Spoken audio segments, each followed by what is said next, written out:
গল্পে মনের কথায় তোমাকে স্বাগত।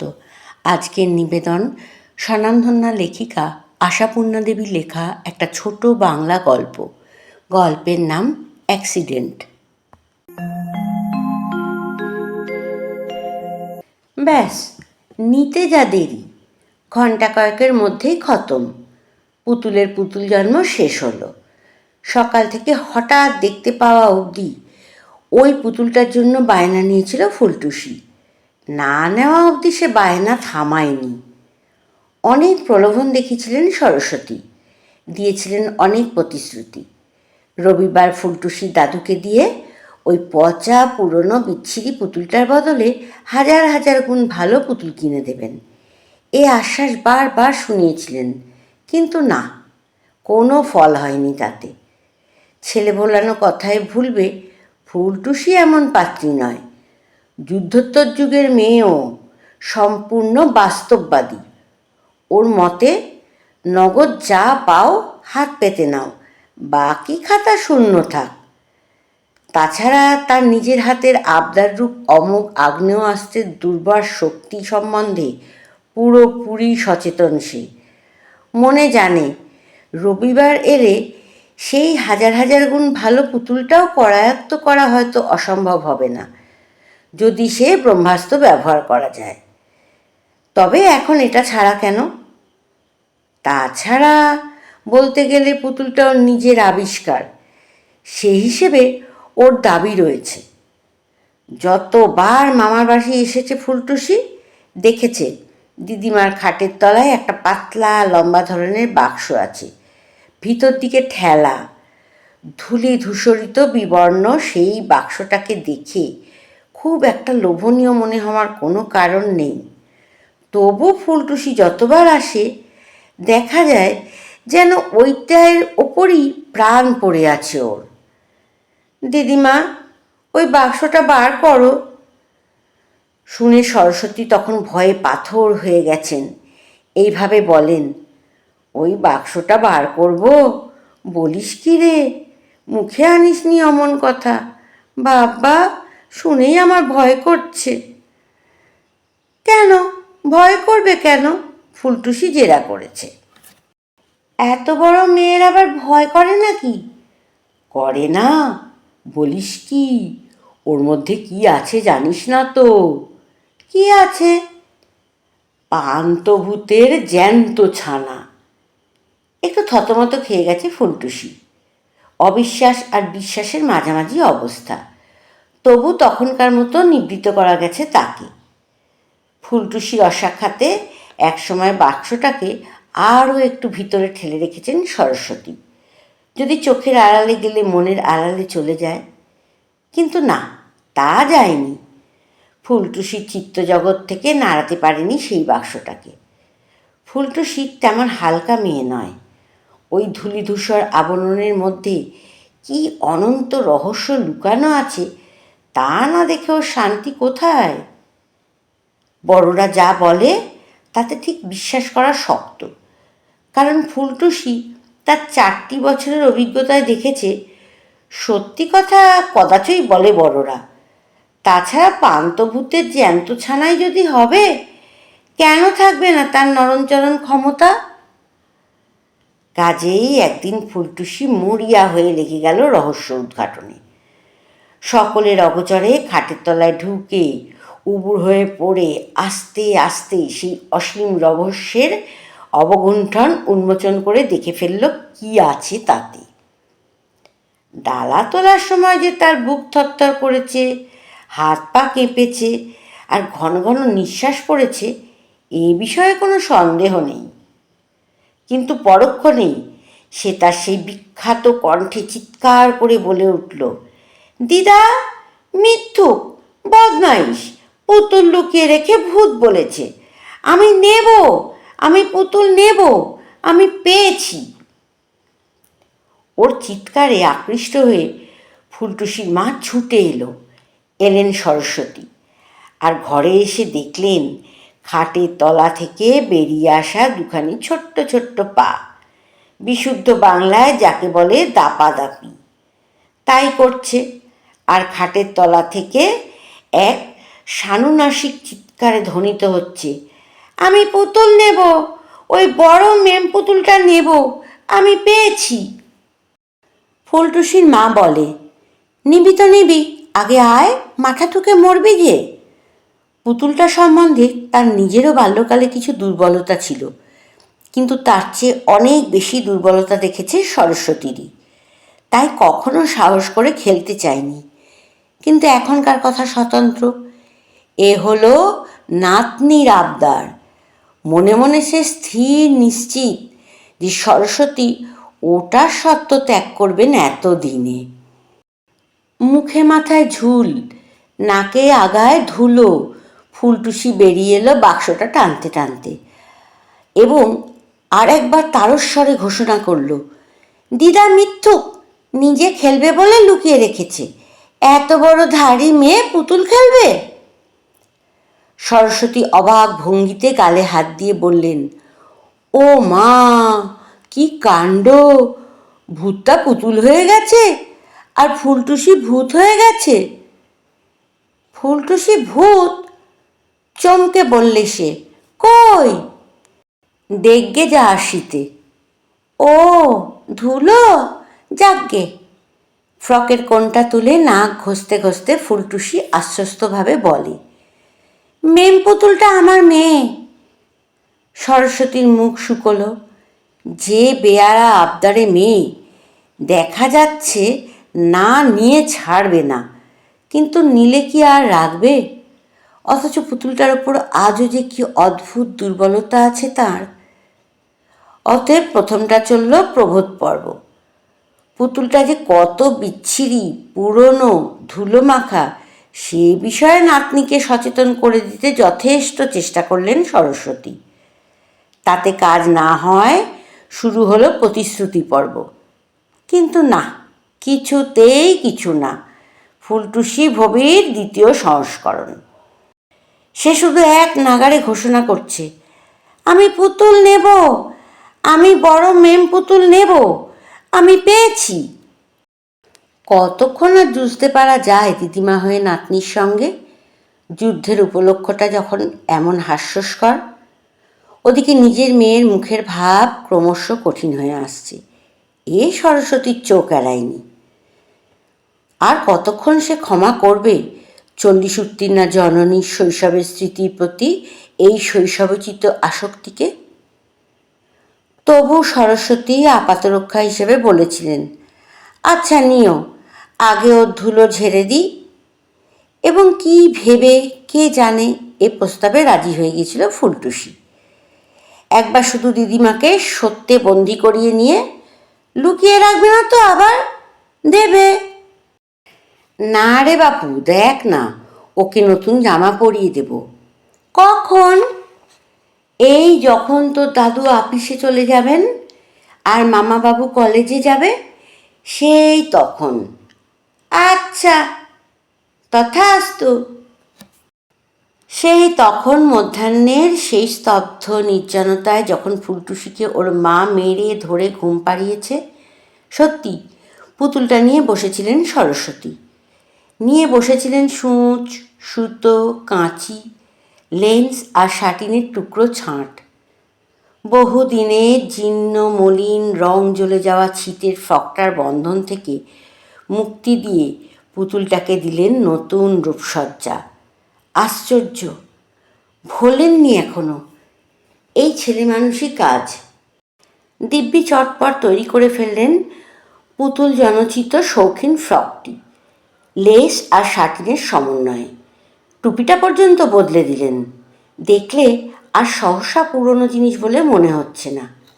সেকালের জিনিস, সত্যকার ভালো জিনিস। এখনও তার কলকবজা ঠিক আছে। এখনও তাকে শুইয়ে দিলে চোখ বোঝে, বসালে চোখ খোলে। নিস্তব্ধ দুপুরের একটা মাদকতা আছে। হঠাৎ যদি কোনো দিন এমন হয় যে বাড়ির আর সকলে ঘুমিয়ে পড়েছে অথবা আছে অনুপস্থিত, তখন একা বসে কোনো কাজ করতে গেলে হঠাৎ একসময় যেন মনটা যায় হারিয়ে, যেন কাল সমুদ্রের অনেক খানিটা অতিক্রম করে আর এক কোনো পাড়ে গিয়ে পৌঁছায়। কি আছে সেখানে? কি নেই? হ্যাঁ, ছবির মতো স্পষ্ট হয়ে উঠেছে পুতুলটার ইতিহাস। অনেক দুঃখের, অনেক লজ্জার, আর অনেক আনন্দেরও। স্কুলের প্রাইজের দিন দুই বোনে ফিরল, বীণাপানি আর সরস্বতী। বীণাপানির হাতে একটা মনোমুগ্ধকর ডল, সরস্বতীর হাত শূন্য।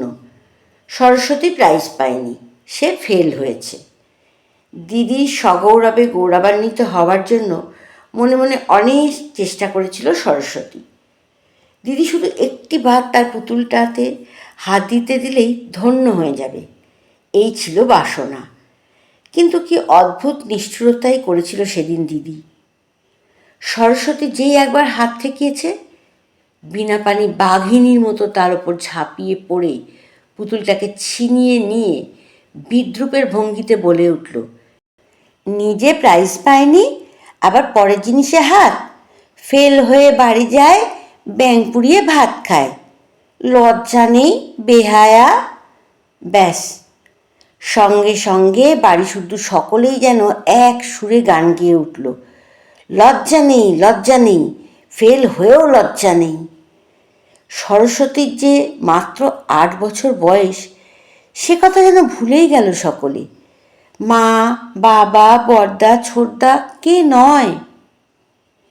কেউ একবার তাকিয়ে দেখল না তার মনের দিকে। তার না পাওয়ার বেদনার উপর চাপিয়ে দিল ব্যঙ্গের জ্বালা। ভাবল না 8 বছরের মেয়েরও অপমানবোধ থাকে।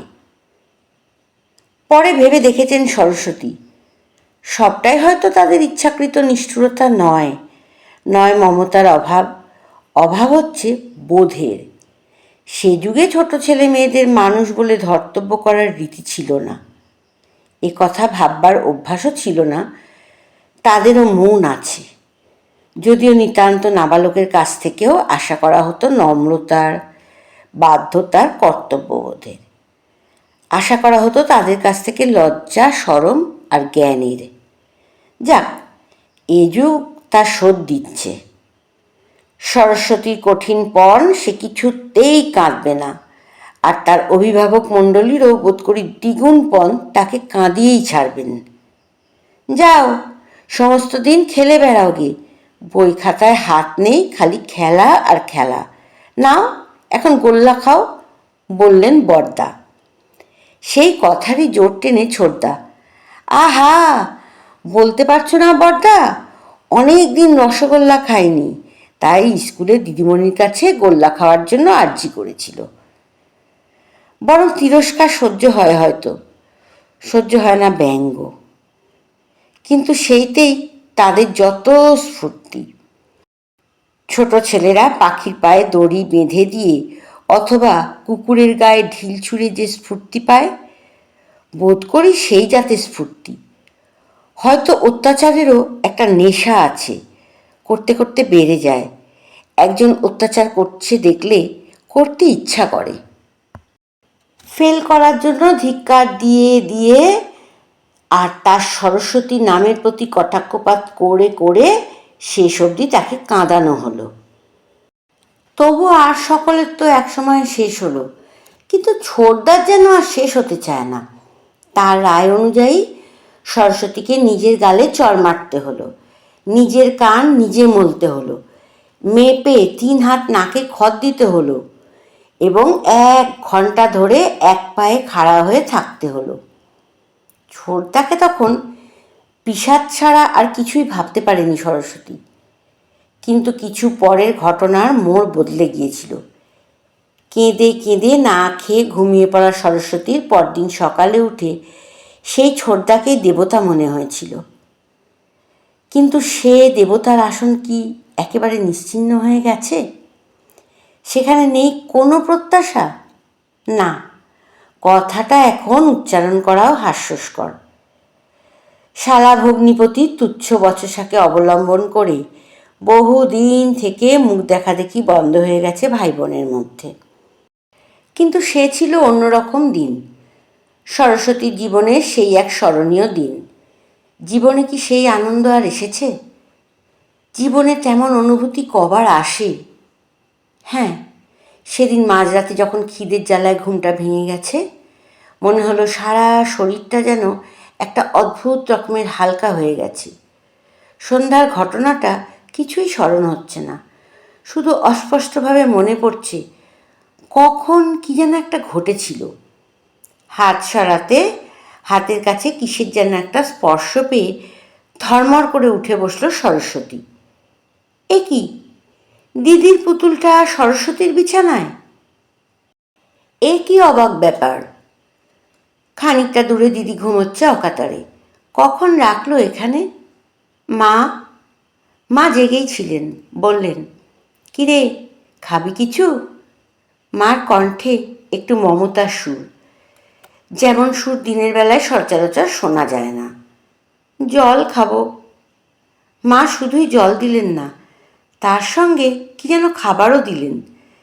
আর যেই খাওয়া হলো, মা একটা আলো উঁচু করে ধরে হেসে বললেন, দেখেছিস তোর ছোটদার কাণ্ড?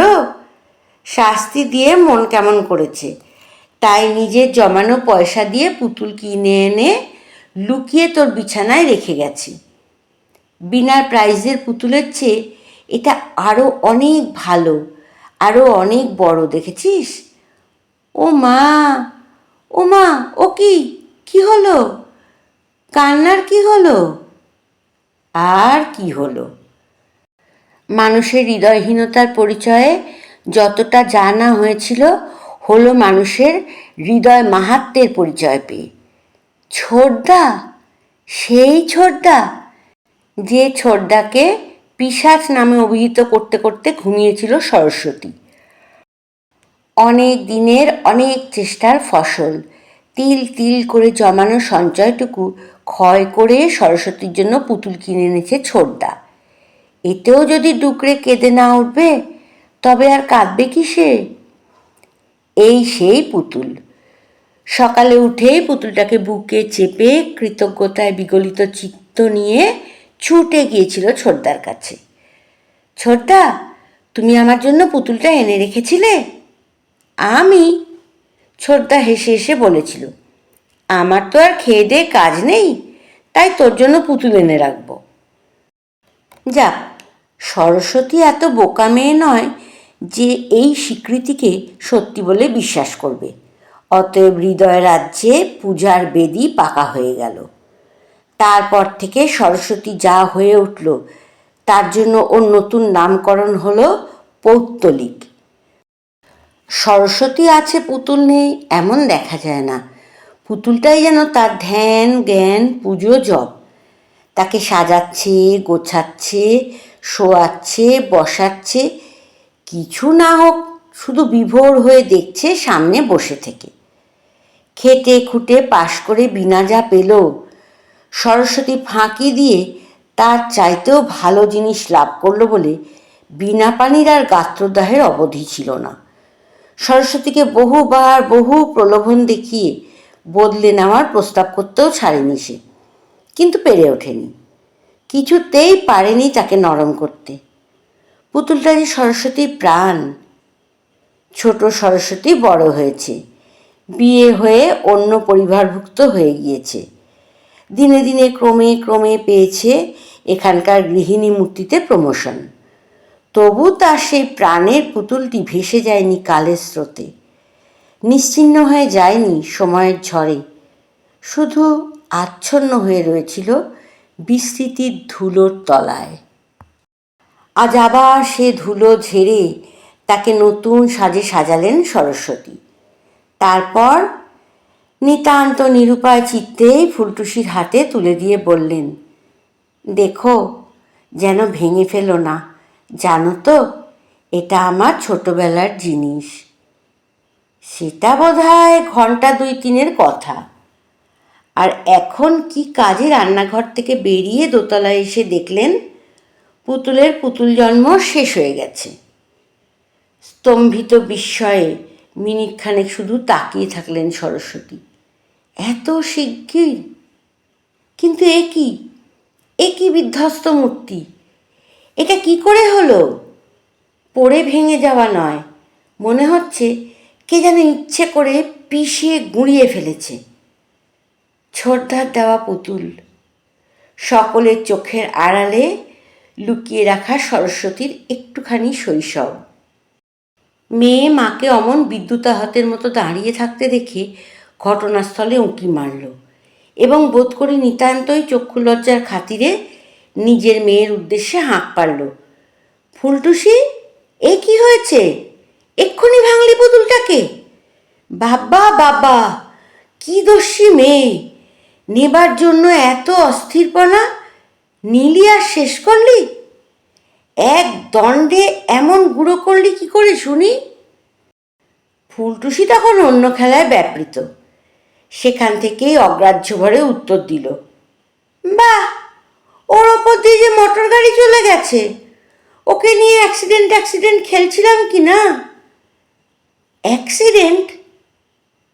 ও তাই বটে। একটা নিঃশ্বাস ফেলে ধীরে ধীরে সরে যান সরস্বতী। ঠিক খেলাই খেলেছে মেয়েটা। শিশু আর দেবতা একই পর্যায়ের কিনা, একই রকম নিষ্করুণ উদাসীন। ভাগ্যদেবতাও মাঝে মাঝে এমনই নিরঙ্কুশ নির্মমতায় অ্যাক্সিডেন্ট খেলা খেলেন নাকি, যে খেলায় মনের মণিকোঠায় লুকিয়ে রাখা অনেক দিনের সঞ্চিত প্রাণের পুতুল এক মুহূর্তে বিধ্বস্ত হয়ে যায়।